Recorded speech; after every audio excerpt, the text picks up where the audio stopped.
வணக்கம் மாணவர்களே! இன்று நாம் பார்க்கப் போகும் உயிர்மெய் எழுத்துகள் ஔ ஓசை கொண்ட உயிர்மெய் எழுத்துகள். மெய் எழுத்துகளுடன் ஔ என்ற உயிர் நெடில் எழுத்து சேரும்போது உருவாகும் உயிர்மெய் எழுத்துக்களை எழுதுவதற்கு நாம் ஒற்றை கொம்புடன் கொம்புக்காலை உபயோகிப்போம்.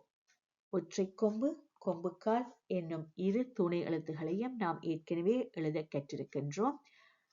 ல போன்ற அமைப்பை உடைய கொம்புக்கால் உ, ஔ போன்ற உயிர் நெடில் எழுத்துக்களை எழுதுவதற்கு உபயோகிக்கப்பட்டது. ஆகவே ஔ ஓசை கொண்ட உயிர்மெய் எழுத்துக்களை எழுதுவதற்கு ஒற்றை கொம்பை எழுதி, அதைத் தொடர்ந்து அகரம் ஏறிய மெய்யை எழுதி, அதைத் தொடர்ந்து கொம்புக்காலை எழுதினால் அது ஔ ஓசை கொண்ட உயிர்மெய் எழுத்து ஆகின்றது. இக் சக ஔ, கௌ. இங் சக ஔ, ngau. இச் சக ஔ, சௌ. இஞ்ச் சக ஔ, ஞௌ. இட் சக ஔ, டௌ. இண் சக ஔ, நௌ. இத் சக ஔ, தௌ. இந்த் சக ஔ, நௌ. இப் சக ஔ, பௌ. இம் கூட்டல் ஔ, மௌ. இ கூட்டல் ஔ, யௌ. இர் கூட்டல் ஔ, ரௌ. இல் கூட்டல் ஔ, லௌ. இவ் கூட்டல் ஔ, பௌ. இழ் கூட்டல் ஔ, ழௌ.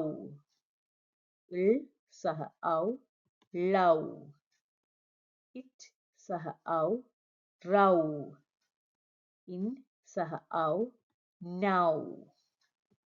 இவ்வெழுத்துகளை மீண்டும் வாசிப்போம்.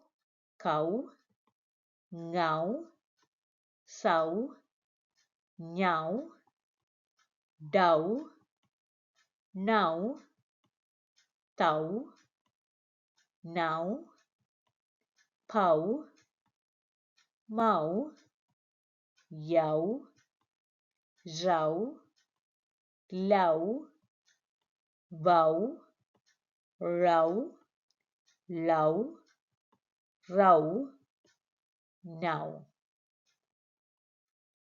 ரௌ என்ற எழுத்தை எழுதும் போது அகரம் ஏறிய மெய் ர சாய்வு கீற்றிருந்தால் எழுதப்பட வேண்டும் என்பதை நீங்கள் அறிந்திருப்பீர்கள். இவ்வெழுத்துகளை நீங்கள் மீண்டும் எழுதியும் வாசித்தும் பழகுங்கள். நன்றி, வணக்கம்.